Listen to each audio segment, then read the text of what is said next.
Hello, hello, hello, everyone. This is Adelaide Brown.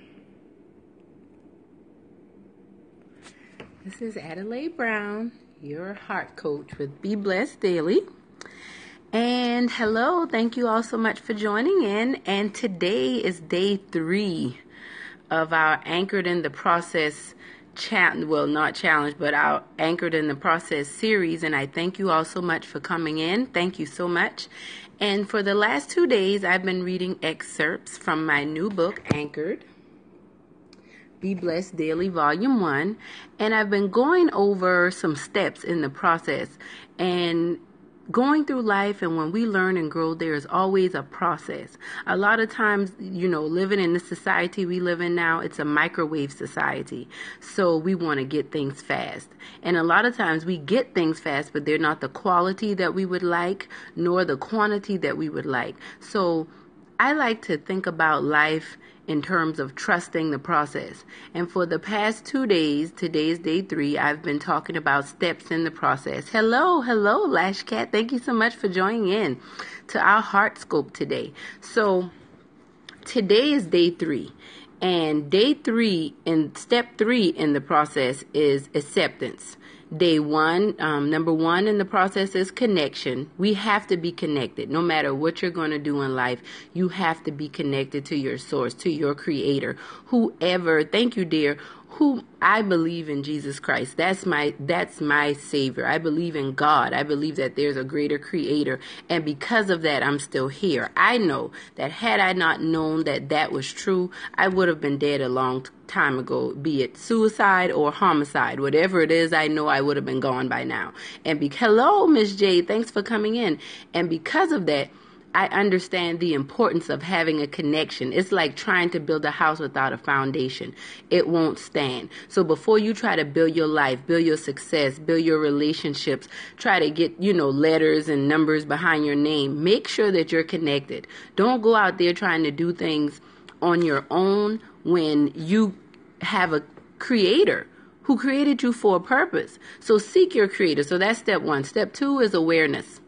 We have to have knowledge of, we have to be alert to some things. See, once we're connected, it opens the lines of communication. And what does that mean? That means that now we can be aware of the things that were flying under the radar before. You may, every time you get paid on Friday, you may, always go to the mall and buy yourself a new pair of shoes. But then you complain for 5 years about why you can't buy a house.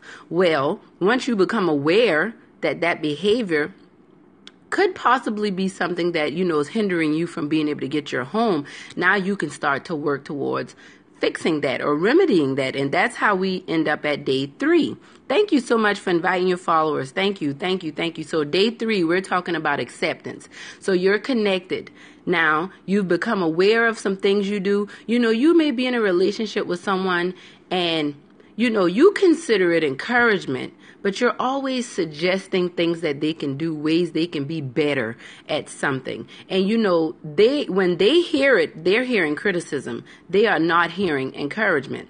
And so once we become aware of something like that, even if you know in your heart you don't mean it for ill, you have to accept, that's how we end up at day 3 today. You have to accept that is an issue and you need to fix that. You need to make sure that the way you're coming across is correct. Now, I understand that we cannot control, how people take us. But let's be honest.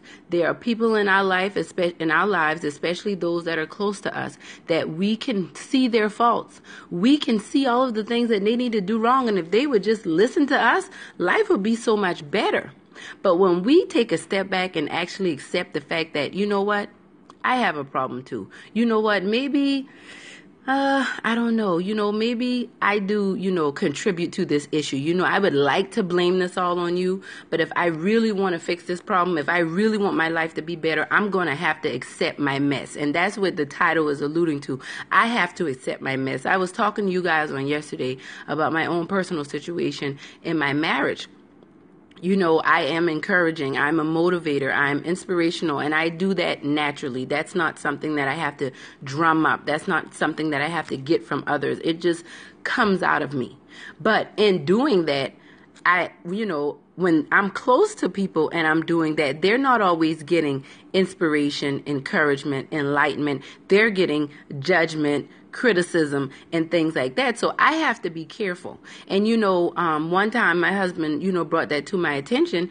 And at first I was very defensive. I was like, what are you talking about? Like, all I'm trying to do is encourage you and whatever the case may be. And then I took a step back, going back to step one. I went back and I prayed and I meditated. I had to reestablish that connection. I had to go back and, connection, open the line of communication. That's another definition of connection. So I had to go back to God and say, you know what is there some truth to this? Because I guess deep down inside my heart knew it was, but I had to ask. And the Bible tells us, if we ask, we shall receive. If we seek, we shall find. If you guys are feeling me, let me see some hearts. Let me see you tap the screen. I just want to make sure you guys are there with me. Thank you guys. I love the hearts on our heart scope.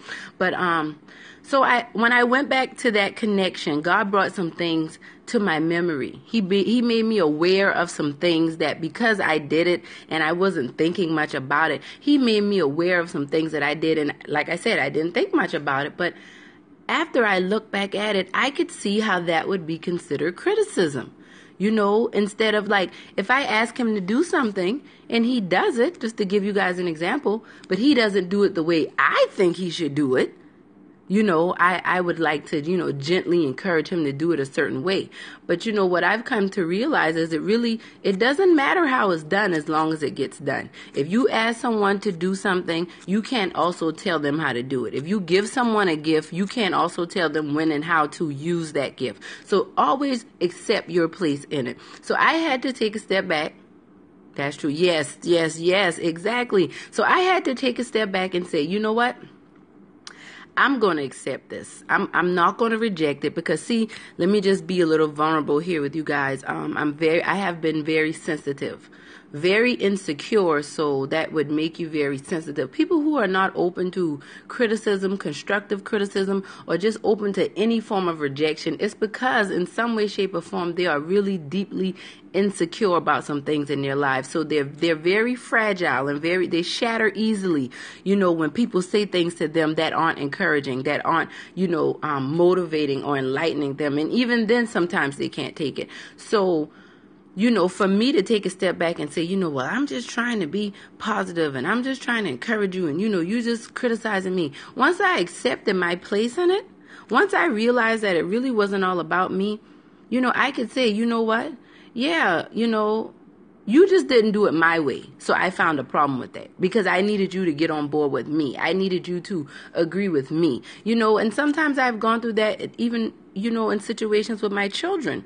And a lot of that for me comes back to the fact that I have always wrestled with this issue of being validated. And now that I'm in this TC3 program, 30K in 30 days, I've just joined this coaching program. We're having coaching every day for 30 days, and the outcome is expected. If you do what is asked of you, then you can make the $30,000 or more, or at least get close to reaching that. So being in this program, and excuse me guys, I washed my hair, and I have some water draining down my head, but being in this program is forcing me, and I really love it. I mean, you guys can check it out. Hashtag 30K 30 days. You can check it out. They're still doing registration, but I'll tell you, it's really been something eye-opening, because even after stepping out on faith and quitting my job, after publishing my book and, building my business and things like that, I realized that I have so many blocks and things in my mindset that have to change. These are things that I've realized over the last few months. So this acceptance step has been a brutal but honest and relieving one for me. It's also been very revealing, because I'm realizing that in order for me to go high, I have to dig really low. And I don't know about you. I don't know where you are in your life, and I don't know what you're trying to do. But if you're on this scope right now, there are things in your life that you want to do. You have goals you want to achieve. You have things that you're trying to overcome. And I just want to let you know that you can't push that past hurt and that past pain out of the way and just say, I'm just going to move on. No, you shouldn't dwell on it. But you need to confront those negative thoughts that are in your head telling you why you can't do it, why you're not smart enough, your mom wasn't there, or your dad wasn't there, or nobody ever appreciated you. You know, they love your sister more than they loved you, or your brother was the favorite and you weren't, or you didn't do good in school, or whatever the case may be. You may have been raped, you may have been molested, you may have been violated in some way. You know, you may have had to go to jail and spend time because someone told a lie on you that wasn't true. But whatever that is, whatever defense mechanism you came up with to help you cope with that, you have to overcome that. Because see, over the years, we build up defense mechanisms. And what these defense mechanisms do, we think that they're protecting us from being hurt, but they're also hindering us from being blessed. They're hindering us from being loved. Because when you have a guard up, nothing can go out, neither can anything come in. So we wonder why, I don't have success in relationships, and I don't have success in my finances, and I don't have success, with my children, or I'm just not having success in my health. What are you holding on to? Are you holding on to unforgiveness? Are you holding on to lack and poverty? Have you told yourself something about yourself now that you won't even go back and reevaluate? You're telling yourself, the first thing I hear, anything someone wants to do, you want to start a business, you want to get a house, you want to travel the world. The first thing I always hear is, I don't have enough money. I don't have enough money. And I can definitely say this because that was my line. But I realized that became a mantra. That became an affirmation for me. So because I kept saying it, guess what? The universe kept giving that back to me. I think it was Lisa Nichols or someone I heard say, everything that you say, Hot Fudge is here with me. She's driving. She sends, oh, thank you. And I send my love to you and Hot Fudge. Thank you so much. And I thank you guys for coming on. But, and just you ladies, tell me what you think. I mean, this is what she said. She said, everything that you say is like placing an order to the universe. So think about going to a restaurant. Well, you don't order chicken and expect to get fish. Right? When you order chicken, you're expecting to get chicken. When you order some sweet tea, I'm from the South. Some of you may or may not be from the South. I'm from Charleston, South Carolina, so we drink sweet tea. I don't know about any other type of tea but sweet tea.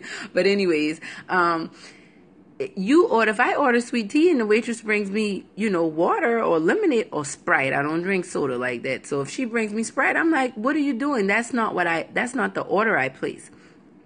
So when we say, I want to be rich and I want to have a lot of money, but all you're ever saying is I'm broke and I can't do that because I don't have this and I don't have that. That's the order that you placed. Whatever came out of your mouth, whatever you attach emotion to, when you think about, a bill that might need to be paid and you don't have the money and that little knot that wells up in your stomach, you emotionally attach to that. So what does that mean? That means that you're going to keep receiving that. That's an order you keep placing. You're going to keep receiving it. But if you can get a vision in your mind, you can start speaking some things. I am powerful. I am wonderful. I am valuable.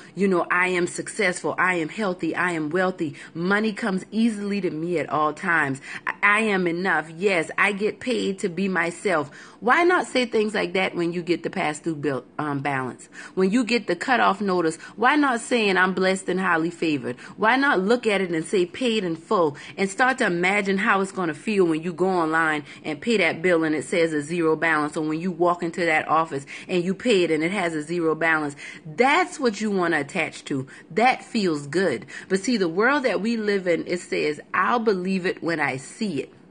But faith says, I believe it, so there I will see it. Exactly, Lash Cat. I am worthy. Yes, I am worthy. I am worthy of health. I am worthy of wealth. I am worthy of happiness. I am worthy of peace. What are you guys worthy of? These are the things that we have to focus on. I have been pondering my past, and many stories have been coming up. I focus on certain things, but I have reconnected with some people from my past in the last few weeks, and I realized how much of a mess I really was. I am a reformed mess, and that's why I'm telling you, acceptance. Thank you so much, Pop CP. Thanks for coming in. Acceptance has been the world for me. Why? Because it was the wake-up call. It was the slap in the face. It's like my hand is caught in a cookie jar and I cannot blame it on my cousin or my friend that's next to me. I have to own it. I'm looking at these situations that keep taking place in my life. I'm looking at this bank account and it's not the way I want it to look. I'm looking at my children and that might not be the way I want it to look. I'm looking at my marriage. Face it forward, hon. You talking about the camera? Oh, I'm sorry. I'm looking at, I don't know what are you talking about? Face it forward. I just want to make sure I understand what you're saying. But I had to accept that the things that I'm seeing in my life, if I don't like, yes, exactly. Thank you. Well, the reason why, let me just go back on that. I'm glad you said that. The reason why it was brought up to me, because what's happening is there are blocks that I put up along the way in that journey, right?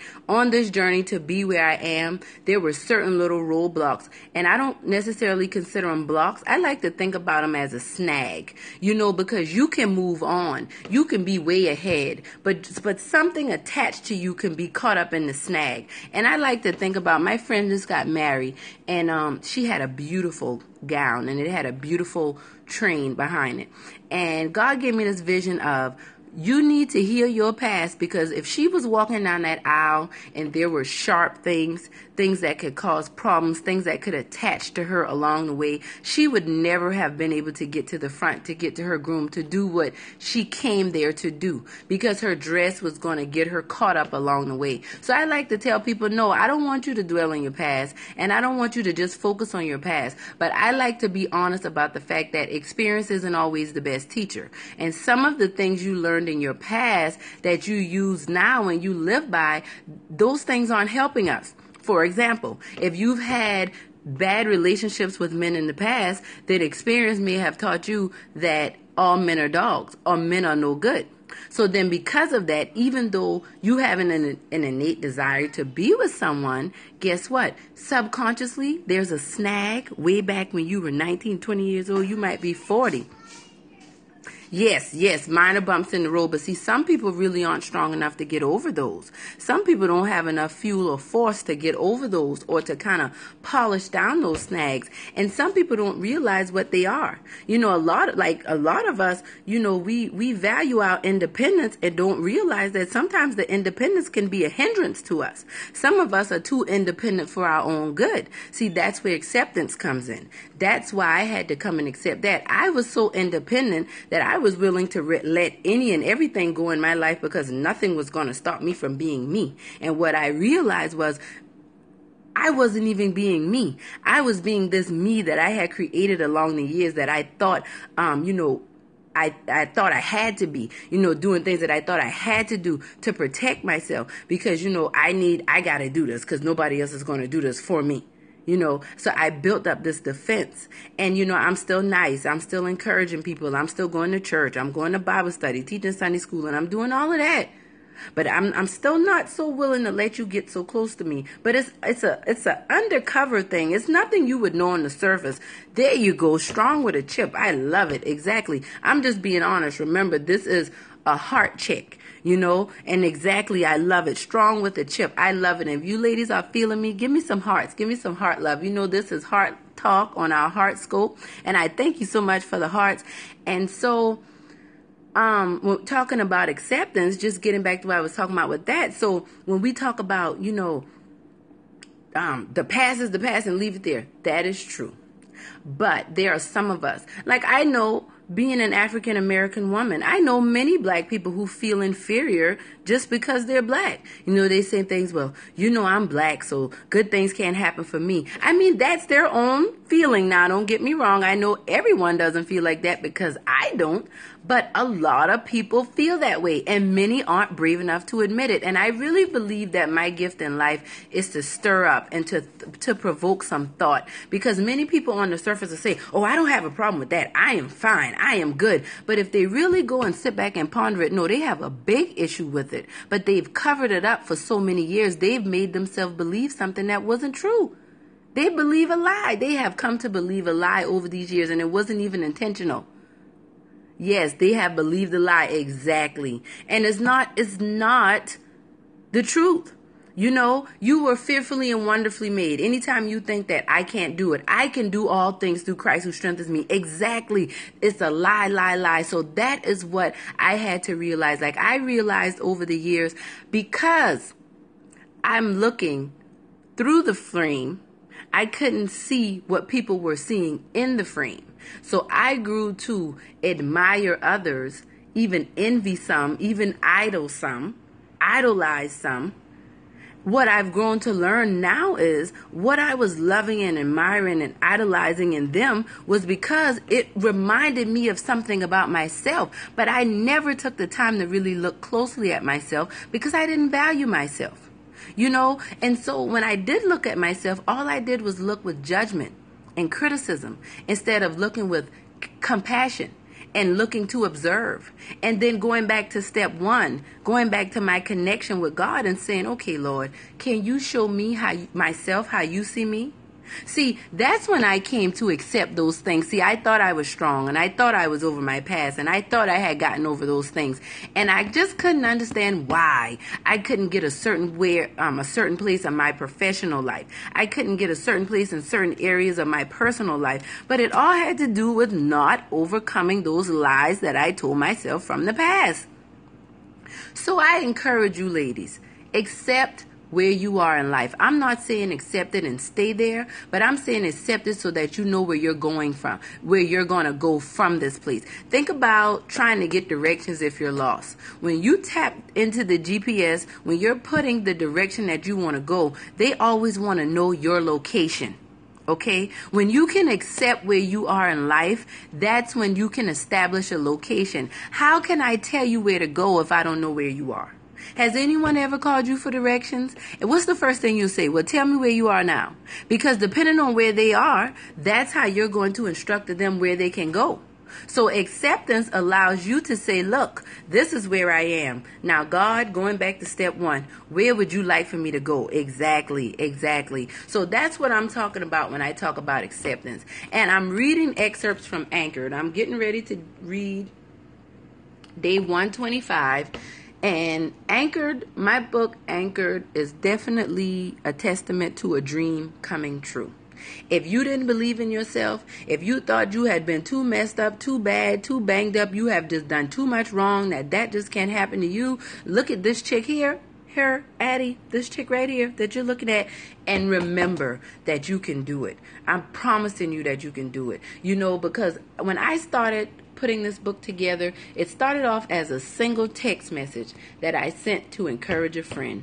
And when I sent it to her back in 2006, I felt like, wow, well, I sent that to her, but I can send that to my other friend. And it ended up that I sent it to everyone in my call list. So at first, I think I sent it to maybe around 50-something people that I had on my call log. And that grew from 2006 to I just recently stopped sending out my text messages, and I was sending my text to over 350 people for about 9 years. Just inspirational text messages. And people would tell me, you need to write a book, or you need to get a editorial, you need to do something in the newspaper. I mean, you need to stop blogging on this, you need to do something in this. And I believe them. I believe that all of those things were really good suggestions, but I just didn't believe in myself. So I dragged my feet. I said, well, I can't afford to be an author. And, you know, I'm not good at writing, and I'm not good at this, and I'm not good at that. But what I realized was I always loved to write. But in my teen years, a few things that I wrote were rejected by those that I loved and I valued.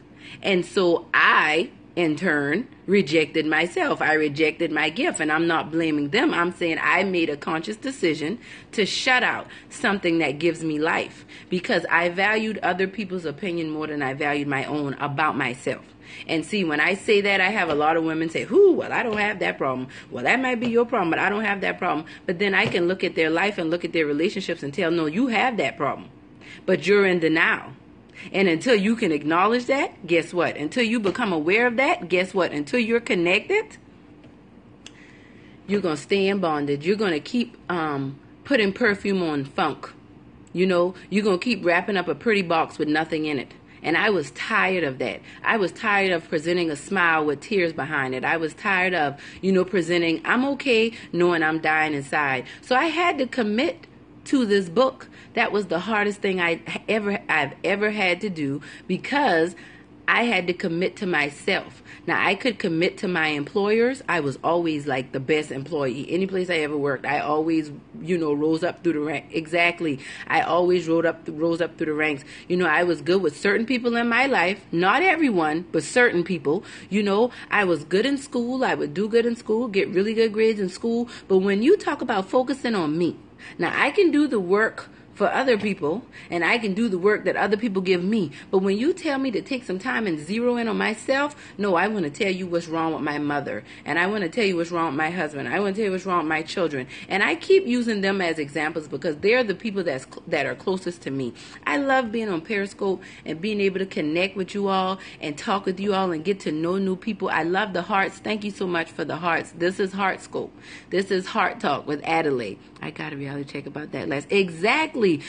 So I share with them because I'm going to be brutally honest with you. You guys don't know me. I mean, I can get up in here and fake whatever, but they do. They live with me every day. So I really monitor, and I've been starting to observe how I interact with them. I've been starting to observe how I respond to them in relation to how I respond to other people, like my friends, or how I respond to, people in the business arena or in my faith when I go to church. Like, how do I treat those closest to me? I have been very cognizant of that lately, i.e. more aware, which has made me have to accept where I am. And this book made me have to accept the fact that God is calling me to do a purpose. God does not care that I don't feel worthy and I'm not valuing myself, because he knows the truth. And when I amp up and charge up my connection to him, then all of this foolishness will go away. But there is a process to that. That's trusting the process, and that's what I'm talking about now. And that's why acceptance is step 3 in the process, but it is so vital, because if you can't accept it, then you're going to be in denial. And if you can't tell me where you are, guess what? I can't tell you where you need to go.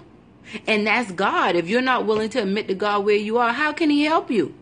See, we'll get in these relationships and we'll invest in these things and do it off of impulse. Do it because it's a head thing, but not a heart thing. This book was a heart thing. Everything in my head told me, no, you can't do this. First of all, you're not good enough. Like, it's things in your life you need to get right. Authors don't, struggle like you do. Authors don't, go through the things that you go through. Authors don't have to deal with that. See, all of those were limiting beliefs. This little, stupid little, like, minor bumps, like you said, Popsy, see, like those stupid little things to just hold us back. But guess what? Until I address them, until I stop letting them run through my head and run rampant and wreak havoc on my existence, guess what? They didn't go away.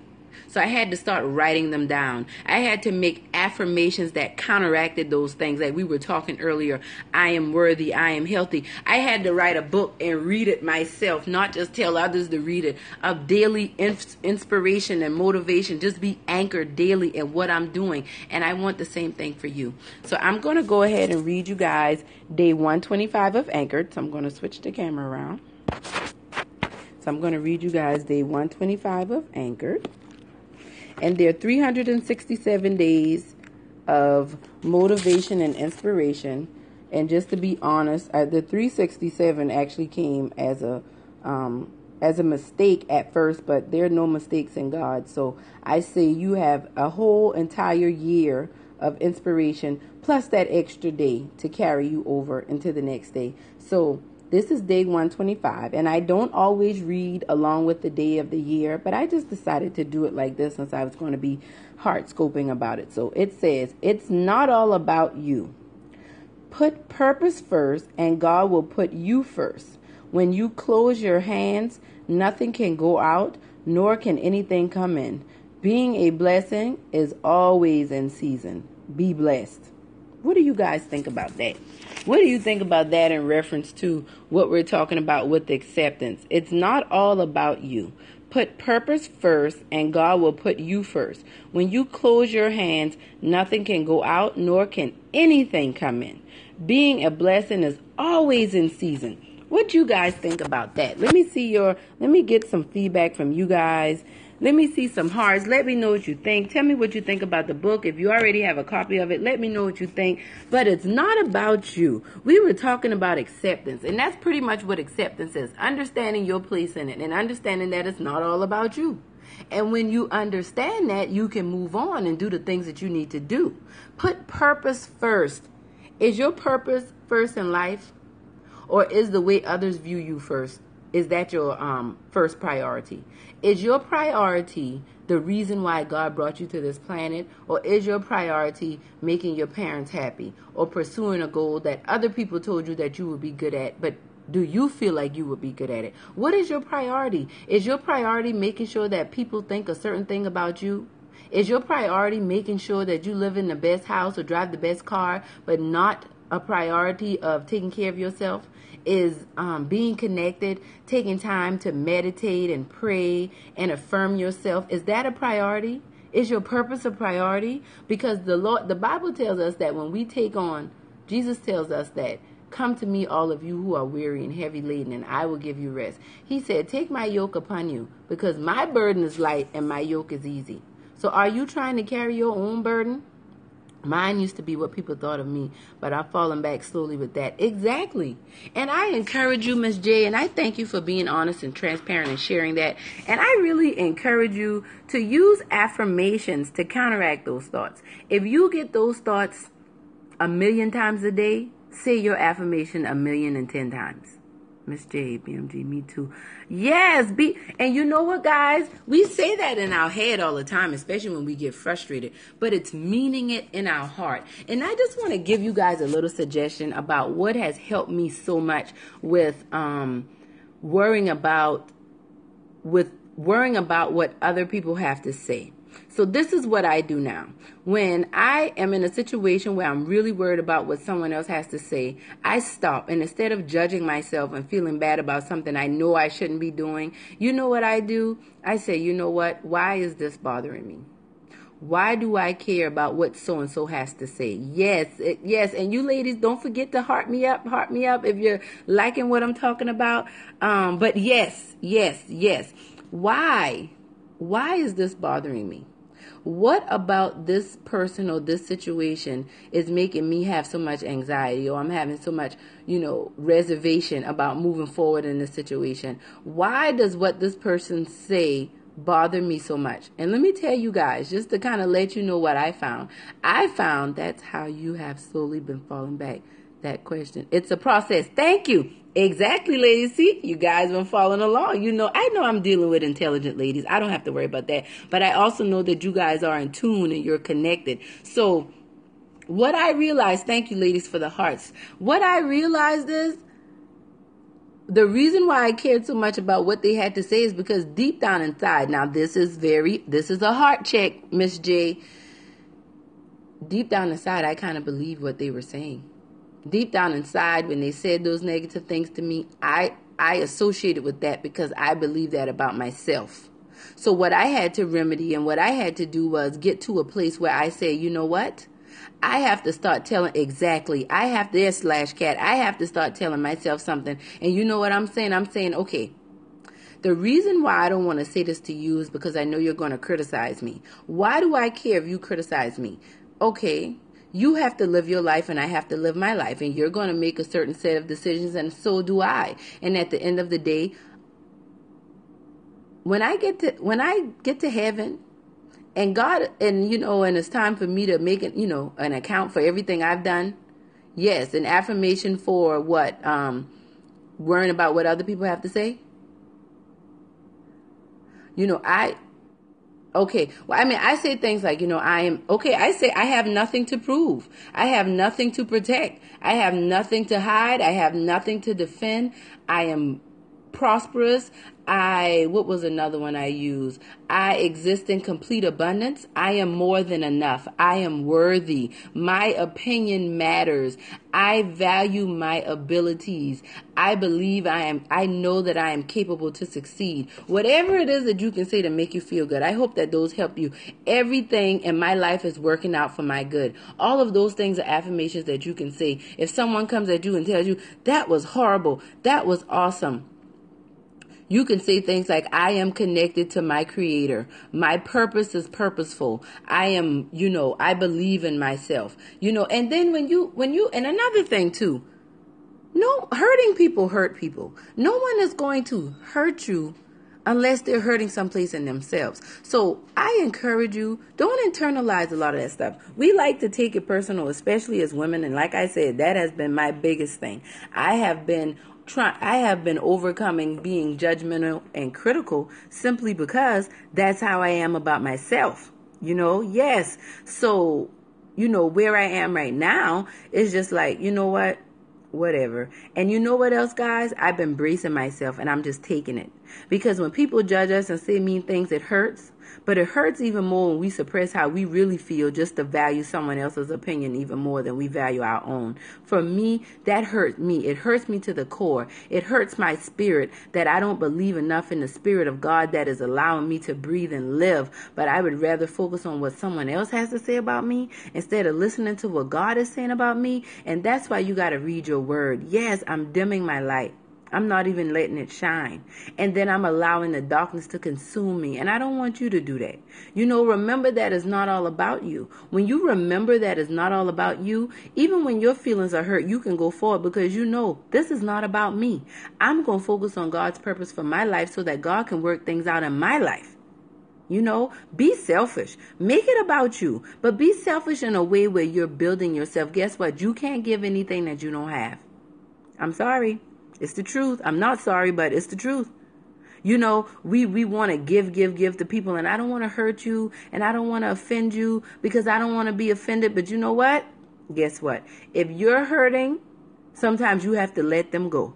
And if they hurt because they fall, guess what? That's a hurt that may encourage them to get up and stay up. Remember, let's accept where we are. Let's stay anchored in the process. So we know that we have a connection. As long as you have step one, you have everything because you understand. See, God is always there. I like to say it's like the cell phone and the battery. Whether the battery is dead or not, the battery is still in there, but it's up to you to charge it up. See, the battery is already in with you and God. God is always there. But will you charge up your relationship? Will you spend time with him? Will you come and be intimate with him? A lot of us, we want a good man. We want someone to come in and take care of us. But you already have that. You have your creator. All you have to do is reestablish your connection. And then guess what? You will become aware of your surroundings. You may also become aware that you're lost. Once you can become aware that you're lost, then you get to where we are now. You can accept where you are. So guess what? He can find you. He can find you, and he can also take you to places that you've never been before. But will you let him? Will you make yourself available? Will you stay anchored no matter what? Even when the criticism hurts, it won't hurt more than you suppressing your true feelings to try to let someone else's light shine bright. All of our lights should shine bright together. Okay? You don't have to dim someone else's light for you to shine. Let's accept where we are. And when others don't want to accept it, this is what I've had to learn. I don't have to make you believe these things. I know, and I'm going to keep moving because I have accepted. And if that means I have to leave you behind, I love you. I trust God enough to know that if this is meant to be, we will be together in the end. We'll catch up along the way. Right now, we're on a different pace. So I don't know where you are in your life right now. Remember that it's not all about you. I'm going to read this to you one more time. It's day 125 of Anchored. It's not all about you. Put purpose first and God will put you first. When you close your hands, nothing can go out, nor can anything come in. Being a blessing is always in season. Be blessed. Hey, Cheryl, thanks for coming in. So this is something I wanted to say to you guys before we close out. We talked earlier about having those defense mechanisms up. And we originally created these defense mechanisms because we thought we were protecting ourselves. I'm not going to let anyone hurt me. I'm not going to ever let anyone in this space again, because if I do this, then I'm going to get hurt. And that might be not be what you're saying consciously, but a lot of times those are the thoughts that are going on subconsciously. We're usually saying things like, you got me twisted. I don't understand what's going on, or I'm never going to do that again, or I hate you. Leave me alone. Don't come back. But really what it is you hurt me. And I'm not going to let you do that again. So all I'm saying is, when you close your hands, nothing can go out, nor can anything come in. When you put up those defense mechanisms, love cannot go out correctly. It's distorted, and it can't come in properly. It's distorted, okay? You have a skewed reality of what's going on. You may think that you're being loved, but not on the level that you could be loved if you decided to let that guard down, to accept what's going on. Yes, I was wrong. Yes, I had a defense up. Yes, I was afraid. Yes, I was depressed at that time. Yes, I did, do this wrong. Yes, I did go to jail. Yes, I did have that abortion. Yes, I did cheat. Yes, I did steal. Whatever it is that you got to overcome, let's overcome it. Let's get over those blocks. Let's accept where we are. And just to read a quick definition to acceptance: to take or receive, to undertake the duties, responsibilities, or honors of. When you can accept where you are, accept where you're wrong, more so accept where you're right, guess what? Your life can start to take off. Your life, you will notice that, the things that were holding you back, the seeming holes in your pocket, you will notice that the more you accept where you are, make yourself available to God and continue to accept yourself, God will mend those holes, and you can start to see a more fulfilled, a more fulfilling life. So I want you all to be encouraged. I thank you all for going along this journey with me. Today is day 3. Don't forget to come back tomorrow. Remember to invite all of your followers. I thank you guys so much for the hearts. You can check me out if you want more heart talk, if you want more connection. And come on and join my Facebook page. If you go to my profile picture, you can click that link. It'll send you directly to my Facebook page. I want to hear from you. I want to connect with you. I want to see more from you. I want us to grow and learn together. If you have any situations going on in your life that you might want some feedback from and you might want my help, post it in the Facebook group or let me know. Let's grow together. Let's soar in our greatness. I want us to break through these glass ceilings, and I want you to do it with me. I want us to do it together. I want us to learn and grow together. So continue to join into these heart scopes and let me know what you're thinking. I want to get your feedback. I want to talk about things that you want to hear. My heart is full. I'm an open book. I want to share what I've been through in life so that, I can help others. I wasn't supposed to be here. I wasn't supposed to be here before my mother even conceived. The fact that I'm still here is a blessing, okay? A dream come true. So the fact that I even made it here, I guess I'm saying. So I encourage you, don't give up. Remember to stay connected. Your connection will bring about awareness. You can accept what you notice once you become aware, because we're going to talk about the other steps in the process, because we're going to soar. No. We are soaring, and we are going to continue to soar. And we're overcoming everything that may have held us back before. And I want us to be brutally honest about what's holding us back so that we can get over it and get to where we need to be. So God bless you all. I love you guys. Thank you for being anchored with me today. Day 3 in the process. Well, step 3 in the process. Day 125 in the book. If you want to get a copy of Anchored, you can order it through my website, BeBlessedDaily.com. Or you can get a copy of it through Amazon.com, but you won't be able to get a signed autographed copy through Amazon. So that is Anchored. I thank you, ladies, for spending this time with me. And you all have a wonderful, wonderful hump day. And remember to jump on this hump. Whatever you have to do, let's jump into our greatness. Be blessed.